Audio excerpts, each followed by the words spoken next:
دروازہ کھلا تھا۔ اچانک ایک نوجوان اندر گھس آیا۔ اس کا سانس پھولا ہوا اور رنگت خوف سے زرد تھی۔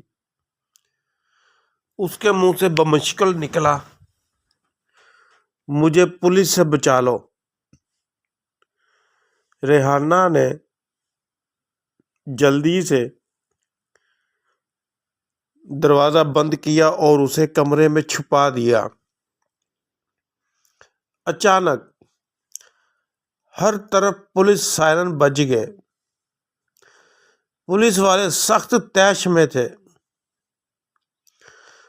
ہر گھر کے دروازے پر لاتیں چلا رہے تھے، لیکن محلے میں کسی نے دروازہ نہ کھولا۔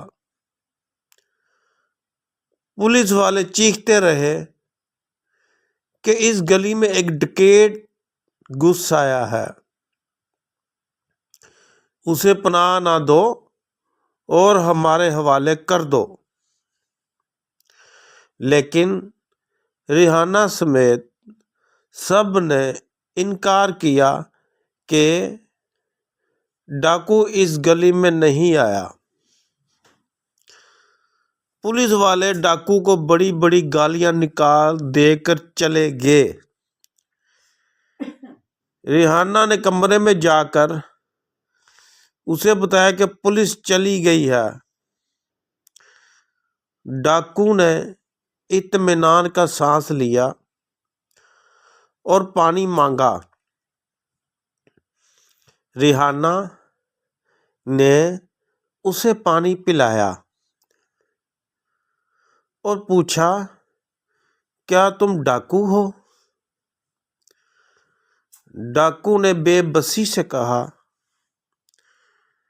مجبوری میں آج دوسری مرتبہ ڈاکہ ڈالا، لیکن شور مچ گیا اس لیے بھاگ کھڑا ہوا۔ ریحانہ نے پوچھا، ایسی کیا مجبوری تھی؟ ڈاکو روحانسا ہو گیا، آنکھوں میں نمی آ گئی، بولا، ابو نے سود خور سے قرضہ لیا لیکن ایک قسط بھی نہیں دی۔ سود والے ابو کو بہت پیٹتے ہیں، کوئی نہیں بچاتا۔ ریحانہ نے پوچھا، کتنے پیسے ہیں؟ ڈاکو نے کہا، 6 لاکھ ہیں، اور یہ 6 لاکھ ڈاکہ مار کر ملنے ہیں۔ ہفتہ پہلے کسی سے 2 لاکھ چھینے تھے، آج ایک شخص سے پورے 2.25 لاکھ چھینے تھے، لیکن اس آدمی نے مجھے پکڑنے کی کوشش کی، اسے گولی مار دی اور پستول اور پیسے وہیں گر گئے۔ وہ آدمی کہہ رہا تھا، یہ 2.25 لاکھ میری بیوی کی مانت ہے، مت چھینو۔ لیکن میں نے اس کے سر میں گولی مار دی۔ یہ کہہ کر وہ رونے لگا۔ ریحانہ سوچنے لگی، اب اس کا کیا کروں؟ کیسے اسے گھر سے نکالوں؟ یہ تو قاتل بھی ہے۔ وہ نوجوان اب ریحانہ کو غور سے دیکھ رہا تھا۔ ریحانہ نے اسے کہا، میرا شوہر آنے والا ہے، اب تم چلے جاؤ اور اپنے باپ کو کہو یہ کام چھوڑ دے اور پیسوں کا انتظام کر کے اپنی عزت بچائے، اور تم اگر پکڑے جانے سے بچ گئے تو کوئی ڈھنگ کا کام کرو۔ وہ نوجوان ڈرا ہوا تھا، بولا، صرف آج رات تک پناہ دے دیں۔ اسی وقت دروازے پر دستک ہوئی۔ ریحانہ گھبرا گئی، ڈاکو کو کمرے میں چھپا دیا۔ باہر اس کا شوہر تھا۔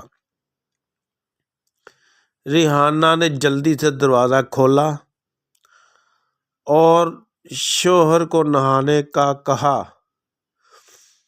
لیکن شوہر نے کہا، مجھے کھانا دو، میں نے کام جانا ہے، واپس آ کر نہاؤں گا۔ ریحانہ نے کھانا لگا دیا اور کہا، آج آپ کا وعدہ تھا پیسے دینے کا۔ شوہر نے کہا، مجھے یاد ہے، یہ 1.5 لاکھ لو اور مجھے تھوڑا آرام کرنے دو۔ ریحانہ نے خوشی سے پیسے پکڑے اور کہا، آرام تو آپ کا ڈبل کر دوں گی، بیڈ پر چلے، میں آتی ہوں۔ اچانک ڈاکو کمرے سے نکل آیا اور ریحانہ کے شوہر کو دیکھ کر بولا، ابو آپ اور ادھر؟ اب میں سمجھا آپ کے پیسے کدھر جاتے ہیں۔ گھر میں فاقے اور محلے میں ذلت خواری ہے اور یہاں رکھیر رکھی ہوئی ہے۔ باپ نے حیرت سے بیٹے اور ریحانہ کو دیکھا۔ وہ گمسم دونوں کو تکے جا رہا تھا۔ ریحانہ بھی حیران و پریشان تھی، اسے بھی سمجھ نہیں آ رہی تھی کیا بولے۔